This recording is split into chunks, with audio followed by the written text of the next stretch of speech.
నమస్తే, welcome to MCN news. ముందుగా headlines చూద్దాం.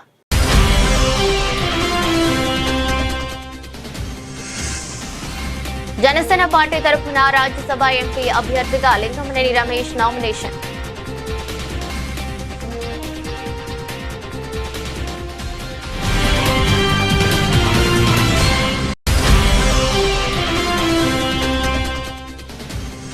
వ్యర్థాల నిర్వహణపై ప్రజల్లో చైతన్యం అవసరం. గద్దె రామ్మోహన్, తూర్పు నియోజకవర్గం శాసనసభ్యులు.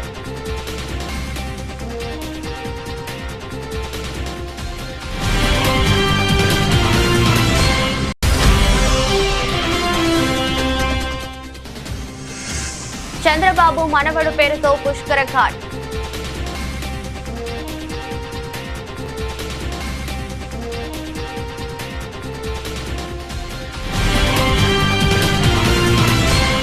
ఆస్ట్రేలియాలోని మెల్బోర్న్ నగరంలో జరిగిన మెల్బోర్న్ మహానాడు 2026 కార్యక్రమానికి ముఖ్య అతిథిగా హాజరైన పలమనేరు శాసనసభ్యులు మరియు పార్టీ రాష్ట్ర ప్రధాన కార్యదర్శి శ్రీ అమర్నాథ్ రెడ్డి.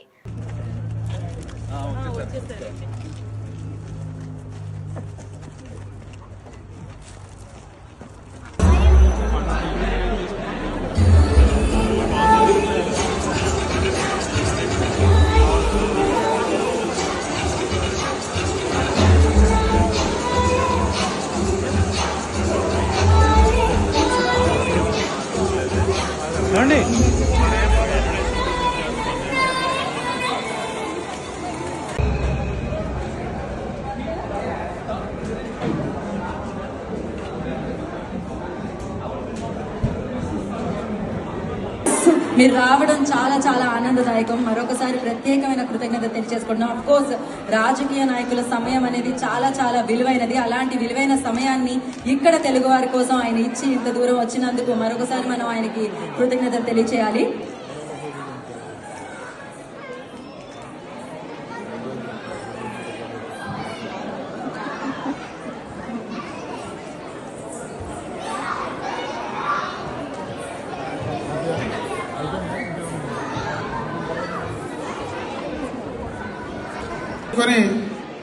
ఈ కార్యక్రమం ఈ ప్రాంతంలో ఇంత ఘనంగా నిర్వహించడం, ఈ కార్యక్రమంలో ఇక్కడ ప్రెసిడెంట్ గా ఉన్నటువంటి అదేవిధంగా ఆ కమిటీ గాని పలమనేరు గంటవూరు శనీశ్వర స్వామి గుడిలో ప్రజలందరూ సుఖ సంతోషాలతో బాగుండాలని 9 వారాల పాటు అన్నదానం చేస్తున్న డాక్టర్ ఆకుల గజేంద్ర ప్రసాద్.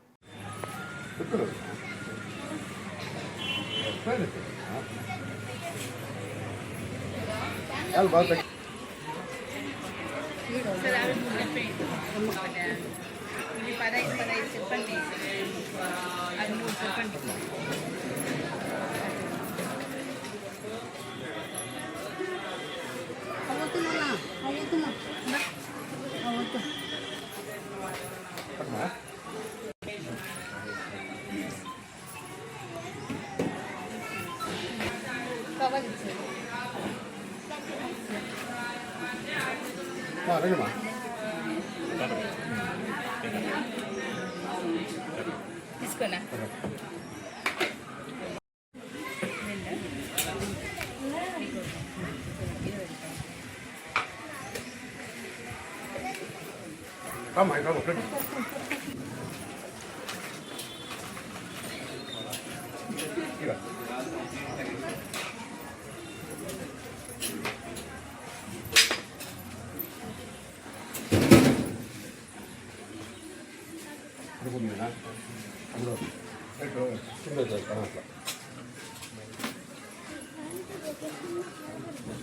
పేపదా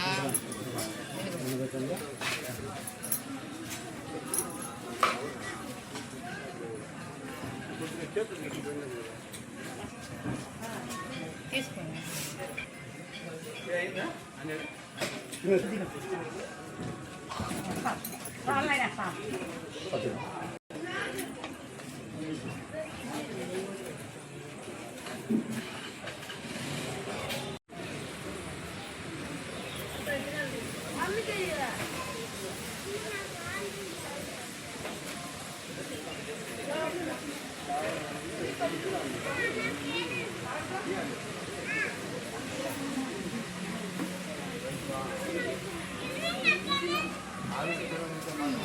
పోనీ పోనీ పోనీ పోనీ రామ్మా రామ్మా రామ్మ రామ్మా రా రామ్మా పర్వాలేదా చిన్న బిడ్డ ఏం తెలుస్తుంది ప్లేట్ ఎక్కడమ్మా దానేనా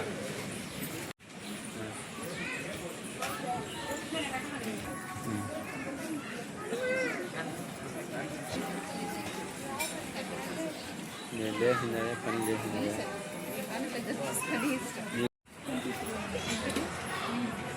హలో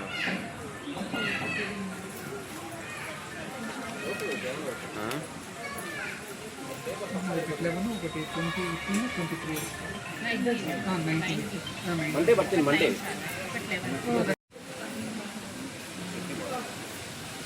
అయినా రైట్ కొంచెం పెట్టి సలాడు బాటిల్ ప్యాకెట్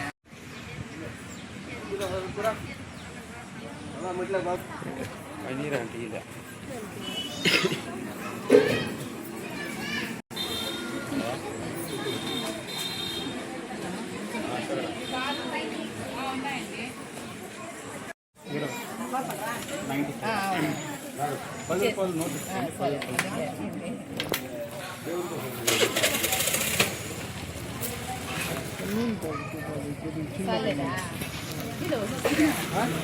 ₹10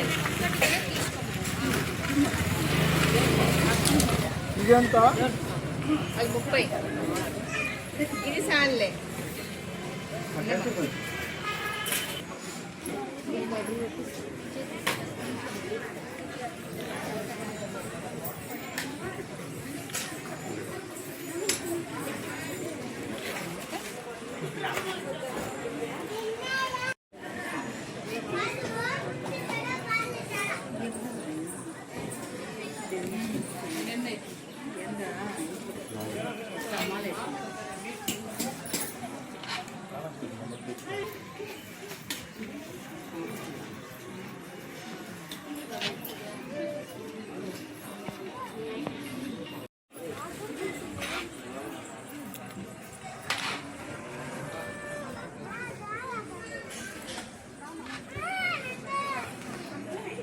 అమ్మా లక్షణంగా తినండి తినేదే కదా చూసి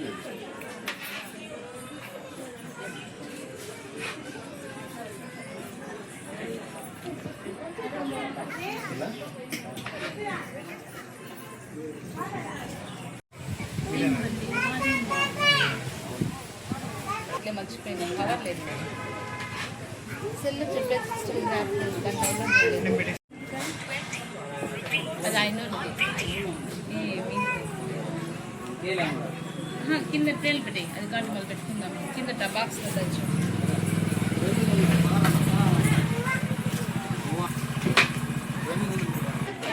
అయిపోయినాయా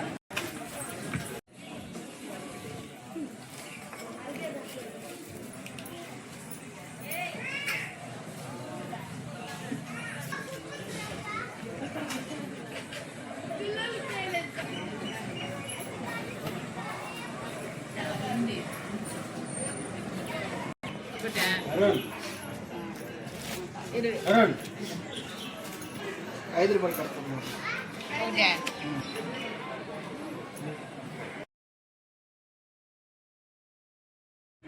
ఈరోజు ప్రజలందరూ కూడా నేను ఒక రాజకీయ నాయకుడిగా కాకుండా మీ అందరిలో కుటుంబ సభ్యుడిగా వినయంగా మనస్ఫూర్తిగా ప్రతి ఒక్కరికి పేరు నా శిరస్సు ఉంచి వందనాలు తెలుపుకుంటున్నా. పోయిన శనివారం నుంచి 9 శనివారాలు పలమనేరు పట్టణంలో శనేశ్వరుడు భగవాన్ ఆలయంలో అన్నదానం చేయదలుచుకున్నాం. కావున ఈ 2వ వారం ఇంకా 7 వారాలు కూడా పెడతాం.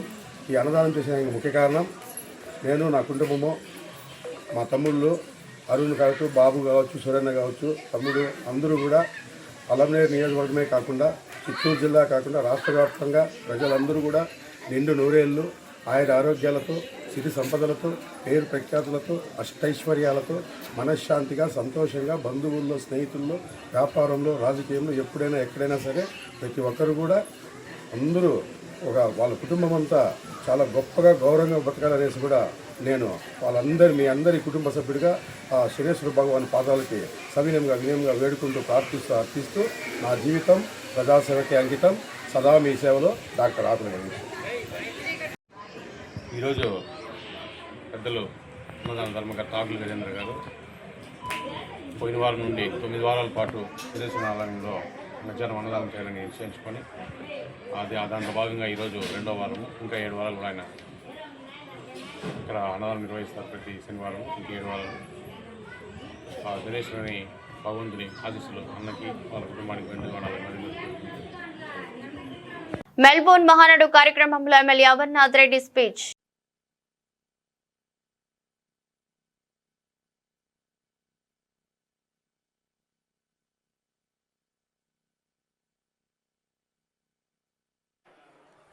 థ్యాంక్ యూ నితిన్ గారు, థ్యాంక్ యూ సో మచ్. నా ఎమ్మెల్యే గారిని మాట్లాడాల్సిందిగా కోరుకుంటున్నాము.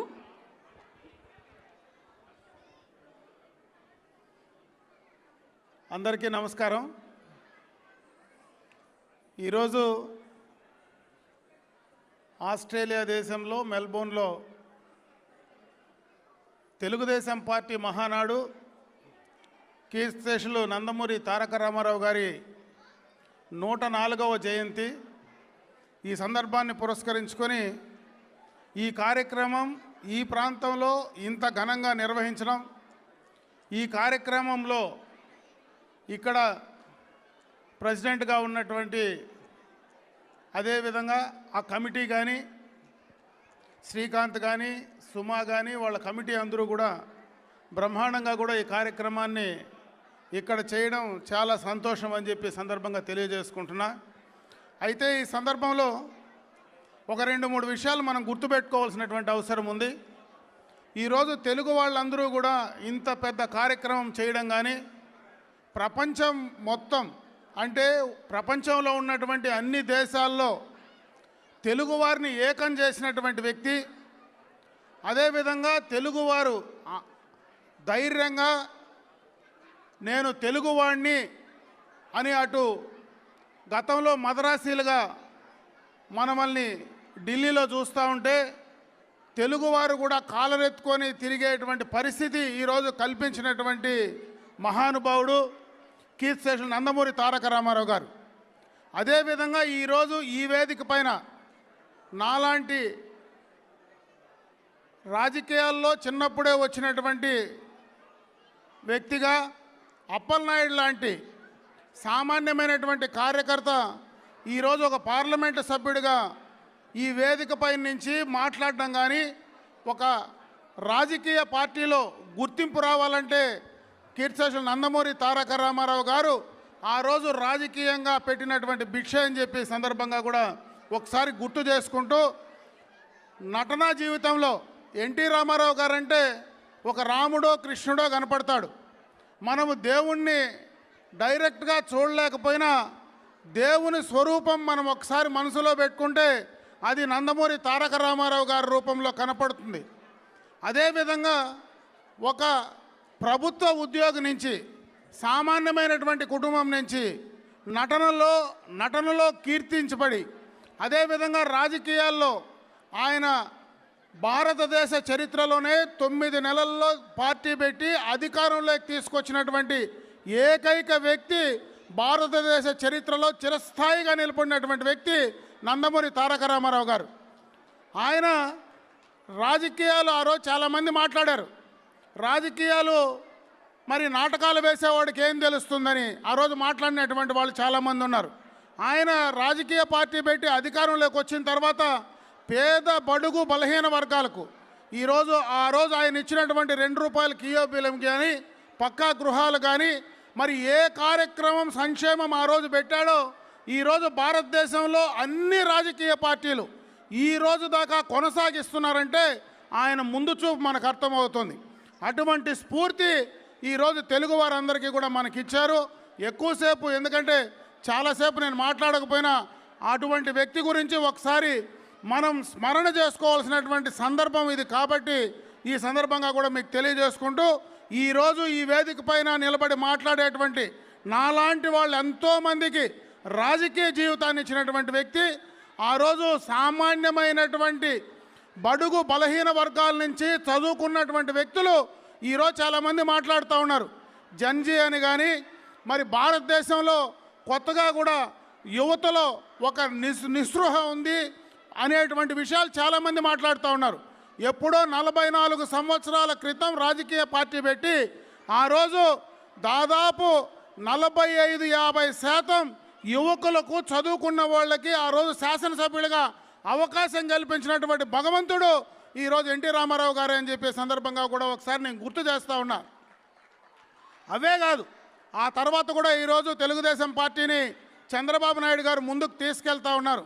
ఆయన తర్వాత ఈ పార్టీని సక్రమంగా సరైన రీతిలో అన్ని సంక్షేమ కార్యక్రమాలు, మరి ఆనాడు ఎన్టీ రామారావు గారి వారసత్వంగా ఆ రోజు ఏదైతే ఆయన ఆశయాలకు అనుగుణంగా ఈరోజు తెలుగుదేశం పార్టీ ముందుకు వెళ్తూ ఉంది. ఈరోజు అమరావతి కావచ్చు, గతంలో హైదరాబాద్ కావచ్చు, అన్ని రకాలైనటువంటి అభివృద్ధి సంక్షేమ కార్యక్రమాలను ముందుకు తీసుకెళ్తూ ఉన్నారు. రేపు రాబోయే యువకులందరికీ కూడా ఒక స్ఫూర్తిదాయకంగా ఆయన కుమారుడు ఈరోజు లోకేష్ బాబు గారు కూడా వస్తూ ఉన్నారు. ఈరోజు రాజకీయంగా మరి చంద్రబాబు నాయుడు గారి కుమారుడుగా కాకుండా మొన్న 2019-24 మధ్య ఆనాడున్నటువంటి వైసీపీ ప్రభుత్వం చేసినటువంటి అక్రమాలను ధైర్యంగా రోడ్డు పైన నిలబెట్టి ఎదుర్కొన్నటువంటి వ్యక్తిగా ఆ రోజు దాదాపు 90 నియోజకవర్గాలకు పైన దాదాపు 3300 కిలోమీటర్లు పాదయాత్ర చేసి ఈతను కూడా నిలబడగలడు, నేను చేసి చూపిస్తాననేటువంటి వ్యక్తిగా రేపు రాబోయే భవిష్యత్ నాయకుడిగా లోకేష్ బాబు గారు కూడా ముందుకు వెళ్తున్నాడు. కాబట్టి మనందరికీ కూడా ఇదే తెలుగుదేశం పార్టీ అజరామంగా రాబోయే భవిష్యత్తులో ఎంతోమంది తెలుగు వారికి ఆత్మగౌరవాన్ని నిలబెట్టే విధంగా ఈరోజు మనం ఆ కార్యక్రమాలు ముందుకు తీసుకెళ్లడంలో భాగంగా ఈరోజు మన రాష్ట్రంలో ముందుకు వెళ్తూ ఉంది. రాష్ట్రంలోనే కాదు, ఈరోజు ప్రపంచంలో, ఈరోజు మేము ఆస్ట్రేలియాకి వచ్చాం, చాలామంది ఇక్కడే కాదు మొత్తం ప్రపంచం మొత్తం కూడా కీర్తి నందమూరి తారక రామారావు గారి మహానాడు ఇంత ఘనంగా నిర్వహిస్తూ ఉన్నారంటే ఇదే విధంగా భవిష్యత్తులో మీరందరూ కూడా ముందుకు వెళ్ళాలా. అక్కడ మన రాష్ట్రంలో జరిగేటువంటి కార్యక్రమాలు, వాటికి తోడ్పాటు అందించేటువంటి కార్యక్రమాలను కూడా మీరు తీసుకోవాలని చెప్పి తెలియజేసుకుంటూ ఈరోజు నన్ను పిలిచి, నాకు కూడా వీసా రావడానికి కూడా చాలా ఇబ్బంది ఉంది. నేను ఆఖరి దాకా కూడా వస్తానో రానో కూడా తెలియదు. ఎందుకంటే 2019-24 మధ్యలో దాదాపు 33 కేసులు నా పైన ఉన్నాయి. ఈ దేశంలో మనకు పోలీస్ క్లియరెన్స్ సర్టిఫికేట్ వస్తే కానీ వీసా వచ్చే పరిస్థితి లేదు. కాబట్టి ఆఖరి నిమిషం దాకా వీసా వస్తుందో రాదో అంటే నేను ఎప్పుడూ బయట దేశానికి ఎక్కడా కూడా ఈ మహానాడు కార్యక్రమాలకు నేను రాలా.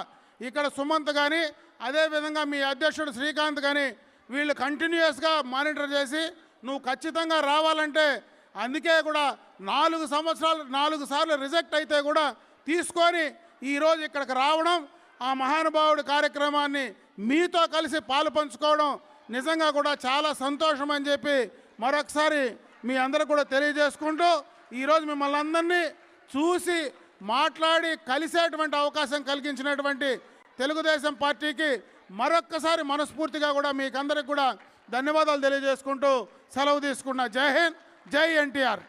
జనసేన పార్టీ తరపున రాజ్యసభ ఎంపీ అభ్యర్థిగా లింగమనేని రమేష్ నామినేషన్ దాఖలు చేశారు. అమరావతిలోని అసెంబ్లీ భవనంలో ఎన్నికల రిటర్నింగ్ అధికారికి నామినేషన్ పత్రాలు సమర్పించారు. కార్యక్రమంలో కూటమి నేతలు పాల్గొని ప్రతిపాదకులుగా సంతకాలు చేశారు. రాజ్యసభ ఎన్నికల నేపథ్యంలో జనసేన పార్టీ అభ్యర్థిగా లింగమనేని రమేష్ శనివారం అమరావతిలో నామినేషన్ దాఖలు చేశారు. అసెంబ్లీ భవనంలో ఎన్నికల రిటర్నింగ్ అధికారి ఆర్ వనిత రాణికి నామినేషన్ పత్రాలను అందజేశారు. రాజ్యసభ అభ్యర్థిగా ఒక సెట్ నామినేషన్ సమర్పించారు. నామినేషన్ దాఖలు కార్యక్రమంలో కూటమి పార్టీల నాయకులు పాల్గొని ప్రతిపాదకులుగా సంతకాలు చేశారు. రాష్ట్రంలో సుమారు 1,38,848 ఎకరాల దేవాలయ భూములను ప్రైవేట్ వ్యక్తులకు కట్టబెట్టేందుకు ప్రభుత్వం కుట్ర చేస్తోందని వైసీపీ గుంటూరు జిల్లా పరిశీలకుడు పోతున వెంకట మహేష్ ఆరోపించారు. రాజ్యాంగంలోని ఆర్టికల్ 14(300)A ప్రకారం ప్రభుత్వం దేవాలయ భూములకు కేవలం ట్రస్టీ మాత్రమేనని, యాజమాన్య హక్కులను మార్చే అధికారం ప్రభుత్వానికి లేదని స్పష్టం చేశారు. విజయవాడలో జరిగిన మీడియా సమావేశంలో శనివారం ఆయన మాట్లాడుతూ మెమో 214/2026 జారీ చేసి రిజిస్ట్రేషన్ శాఖలోని 22A నిషేధిత ఆస్తుల జాబితా నుండి ఈ భూములను తొలగించడం ద్వారా ఇతరులకు యాజమాన్య హక్కులు కల్పించే ప్రయత్నం జరుగుతోందని మండిపడ్డారు. నమస్కారం. భగవంతుడు శాశ్వతం, సేవకులు మారుతూ ఉంటారు. భగవంతుడి భూముల మీద భగవంతుడికి మాత్రమే హక్కు ఉంటుంది, వేరే వాళ్ళకి ఎప్పటికీ హక్కులు ఉండవు అనేటువంటి ఒక సాధారణ అంశాన్ని చంద్రబాబు నాయుడు గారికి, పవన్ కళ్యాణ్ గారికి నిజంగా నేను తెలియజేయడం అనేది కాస్త ఇబ్బంది పడేటువంటి అంశం. దేవాదాయ ఇనాం భూములు అంటే దేవుడికి సేవ చేసినంతసేపు మాత్రమే సేవకులకి దేవుడి భూముల మీద ఐవేసి తినే హక్కు ఉంటుంది. ఒక్కసారి సేవ నిలిపివేసినా, అటువంటి వ్యక్తులు సేవ చెయ్యకపోయినా దేవుడి భూముల మీద ఐవేజు పొందే హక్కు ఉండదు, ఎటువంటి హక్కులు రావు. ఆ భూములు ఎప్పటికీ కూడా దేవాలయాలకి, దేవుడికి చెందుతాయని చాలా స్పష్టంగా తెలియజేస్తూ ఉన్నాం. చంద్రబాబు నాయుడు గారి కూటమి ప్రభుత్వం వ్యర్థాల నిర్వహణపై ప్రజల్లో చైతన్యం అవసరమని తూర్పు నియోజకవర్గం శాసనసభ్యులు గద్దె రామ్మోహన్ అన్నారు. ఆంధ్రప్రదేశ్ ప్రభుత్వం ప్రతిష్టాత్మకంగా చేపట్టిన ఆపరేషన్ క్లీన్ స్వీప్ కార్యక్రమంలో భాగంగా 3వ వారానికి సంబంధించిన ప్రత్యేక అవగాహన కార్యక్రమాన్ని విజయవాడ నగరపాలక సంస్థ కమిషనర్ ధ్యానచంద్ర శనివారం ఉదయం new RTC colony JD Nagar లో ప్రారంభించారు. ఈ కార్యక్రమానికి ముఖ్య అతిథిగా విజయవాడ తూర్పు నియోజకవర్గ ఎమ్మెల్యే గద్దె రామ్మోహన్ హాజరయ్యారు.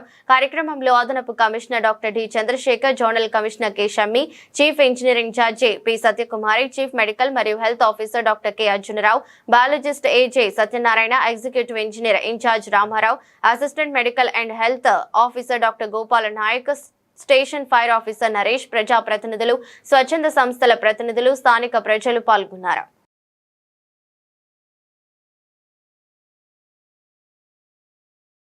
సీఎం చంద్రబాబు మనవడు పేరుతో పుష్కర ఘాట్ నారా దేవాంశ్ పేరు పెట్టి ఆదర్శ ఘాటుగా తీర్చిదిద్దాలని డిప్యూటీ సీఎం పవన్ కళ్యాణ్ ఆదేశించారు.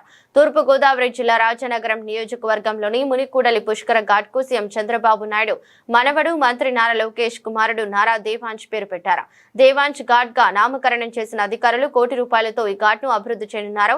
ఈ ఘాట్ ను ఆదర్శ ఘాట్ గా తీర్చిదిద్దాలని డిప్యూటీ సీఎం పవన్ కళ్యాణ్ ఆదేశించినట్లు జనసేన ఎమ్మెల్యే బత్తుల బలరామకృష్ణ తెలిపారు. భక్తులకు మెరుగైన సౌకర్యాలు కల్పించే లక్ష్యంతో ఘాట్ అభివృద్ధి పనులు చేపట్టనున్నారు. నారా దేవాంశ్ పేరు పెట్టడంపై స్థానికంగా చర్చ జరుగుతోంది. పుణ్య ప్రసిద్ధి చెందినటువంటి మునుకోడల్ని ఆదర్శ ఘాటుగా, అదేవిధంగా ఒక మోడల్ ఘాటుగా తీర్చిదిద్దాలని ఉప ముఖ్యమంత్రి కొనిదెల పవన్ కళ్యాణ్ గారు ఆదేశించడం, దానికి మేమందరం కూడా నడుం కట్టి ఈ యొక్క ఘాట్ను ఆదర్శ ఘాటుగా మనం తీర్చిదిద్ది ఈ ఘాట్ని కూడా త్వరలో ఉప ముఖ్యమంత్రి గారితో ప్రారంభోత్సవం చేసి మనం ఈ ప్రజలకు అందుబాటులో తీసుకొచ్చి దీన్ని విస్తృతంగా ప్రచారం చేసి ప్రజల్లో తీసుకెళ్లి సుమారుగా ₹1 కోటి ఖర్చు అవుతుంది. ఘాట్ అభివృద్ధికి అంతా కూడా కలెక్టర్ గారి దగ్గర పెట్టి, అలాగే ఉప ముఖ్యమంత్రి వారికి కూడా తీసుకుని వెళ్ళి ఇమీడియట్ గా ఒక వారం రోజుల లోపలే పనులు మొదలుపెట్టి ఘాట్లు మోడల్ ఘాట్గా మేము తీర్చిదిద్దాం. దేశంలో భూ సంస్కరణల అమలులో ముఖ్యంగా ల్యాండ్ సీలింగ్ చట్టాల అమలుకు చంద్ర రాజేశ్వరరావు చేసిన కృషి చిరస్మరణీయమని సిపిఐ రాష్ట్ర కార్యదర్శి ఈశ్వరయ్య కొనియాడారు. పేదలు, రైతులు, కూలీలు, అణగారిన వర్గాల హక్కుల కోసం నిరంతరం పోరాడిన మహోన్నత నాయకుడిగా ఆయన నిలిచిపోయారన్నారు. చంద్ర రాజేశ్వరరావు ఆశయాల సాధన కోసం సిపిఐ నిరంతరం ప్రజా ఉద్యమాలను కొనసాగిస్తుందని స్పష్టం చేశారు. భారత కమ్యూనిస్టు పార్టీ అగ్రనేత అమరజీవి కామ్రేడ్ చంద్ర రాజేశ్వరరావు 112వ జయంతి వేడుకలను సిపిఐ విజయవాడ నగర సమితి ఆధ్వర్యంలో కంట్రోల్ రూమ్ సెంటర్ వద్ద ఘనంగా నిర్వహించారు. కార్యక్రమానికి సిపిఐ రాష్ట్ర కార్యదర్శి ఈశ్వరయ్య ముఖ్య అతిథిగా హాజరై చంద్ర రాజేశ్వరరావు విగ్రహానికి పూలమాలలు వేసి ఘనంగా నివాళులర్పించారు. అనంతరం ఆయన మాట్లాడుతూ స్వాతంత్ర సమర యోధుడిగా, కమ్యూనిస్టు ఉద్యమ నిర్మాతగా, రైతాంగ హక్కుల కోసం నిరంతరం పోరాడిన నాయకుడిగా చంద్ర రాజేశ్వరరావు దేశ చరిత్రలో చిరస్థాయిగా నిలిచిపోయారని చెప్పారు. భారత కమ్యూనిస్టు పార్టీ అగ్రజుడు కామ్రేడ్ చంద్ర రాజేశ్వరరావు గారి 112వ జయంతి ఉత్సవాలు ఆంధ్రప్రదేశ్ వ్యాప్తంగా కమ్యూనిస్టు పార్టీ సిపిఐ నేతృత్వంలో పెద్ద ఎత్తున జరుగుతూ ఉన్నాయి. ఈ సందర్భంగా కామ్రేడ్ చంద్ర రాజేశ్వరరావు గారు ఈ దేశంలో పీడిత తాడిత ప్రజల పక్షాన పెద్ద ఎత్తున పోరాటాలు కొనసాగించడమే కాకుండా దున్నేవాడికే భూమి కావాలని నినదించి నాటి పాలక వర్గాన్ని, ఇందిరాగాంధీ గారిని సైతం మెడల వంచి ఈ దేశంలో కోట్ల ఎకరాలు ఆక్రమించుకున్నటువంటి భూ కామందలకు వ్యతిరేకంగా భూ పోరాటాలు బయట ప్రజలను కూడగట్టి నిర్మించడమే కాకుండా చట్టసభల్లో దున్నేవాడికే భూమి కావాలని చెప్పి ల్యాండ్ సీలింగ్ చట్టాలను అమలు చేయించడంలో ప్రముఖ పాత్ర పోషించిన వ్యక్తి కామ్రేడ్ చంద్ర రాజేశ్వరరావు గారు. అదేవిధంగా వీర తెలంగాణ రైతాంగ సాయుధ పోరాటానికి నాయకత్వం వహించి ఈ బాంఛ ద్వారా కాల్ముక్త అనేటువంటి ఒక అనాగరికమైనటువంటి సమాజాన్ని విముక్తి చేయడానికి కామ్రేడ్ చంద్ర రాజేశ్వరరావు గారు అహరం కృషి చేసినటువంటి వ్యక్తి కామ్రేడ్ చంద్ర రాజేశ్వరరావు గారు.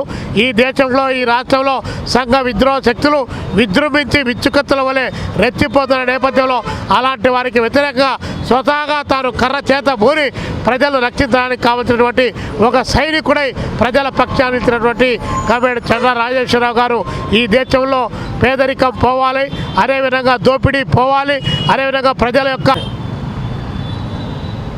భారతదేశంలో భూ పోరాటాలకి ఆద్యుడు కామ్రేడ్ చంద్ర రాజేశ్వరరావు గారు.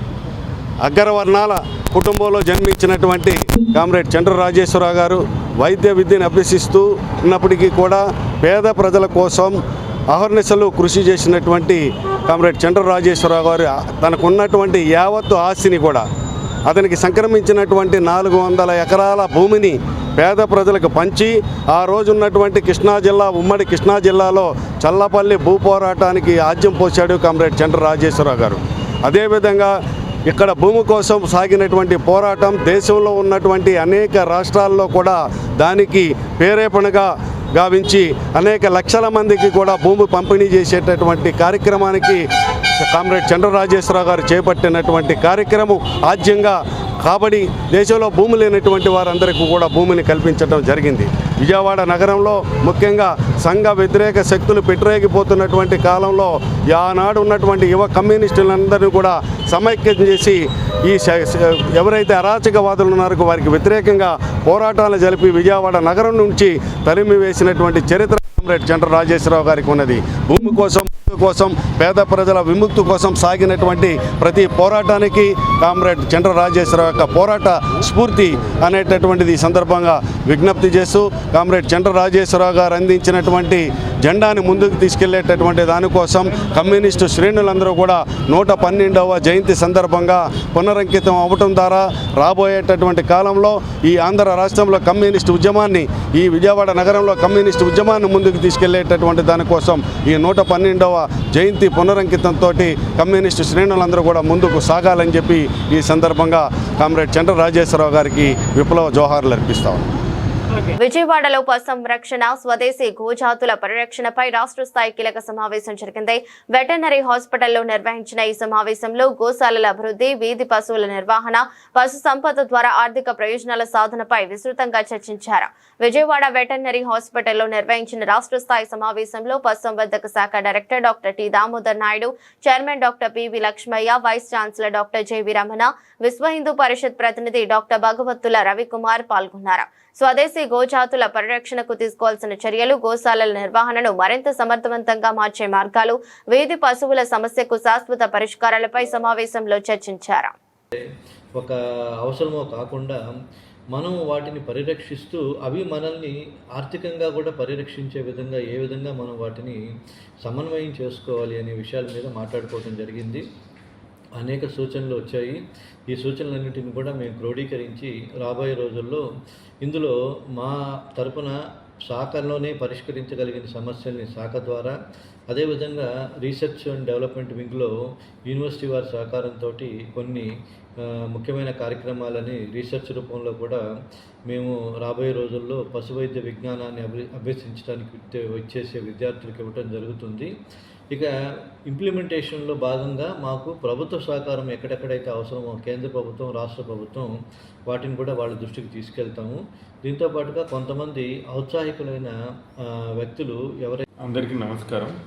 ఈరోజు మన దేశవాళీ ఆవులను కాపాడాలి, వాటికి సంరక్షణ కల్పించాలి, వాటికి మేలు రకమైన ఫెసిలిటీస్ అన్నీ కూడా ఏర్పాటు చేయాలి అనే ఉద్దేశంతో ఎంతోమంది గో మాతను పూజిస్తున్న అందరినీ కూడా ఇక్కడ సమావేశం ఏర్పాటు చేసి వారి యొక్క సలహాలు తీసుకొని ఏ విధంగా ముందుకెళ్లాలనే ఉద్దేశంతో ఇక్కడ ఏర్పాటు చేశారు.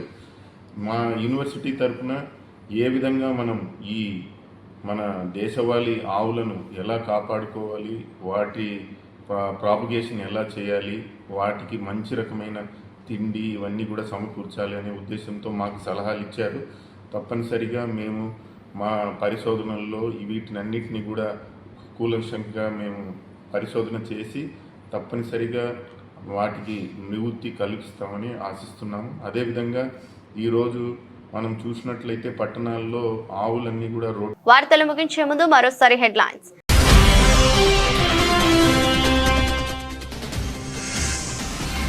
జనసేన పార్టీ తరఫున రాజ్యసభ ఎంపీ అభ్యర్థిగా లింగమనేని రమేష్ నామినేషన్.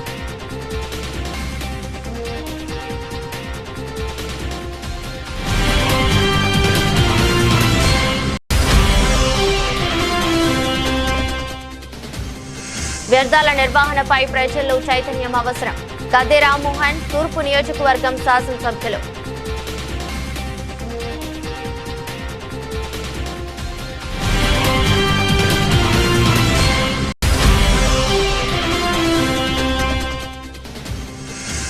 చంద్రబాబు మనవడు పేరుతో పుష్కర ఘాట్.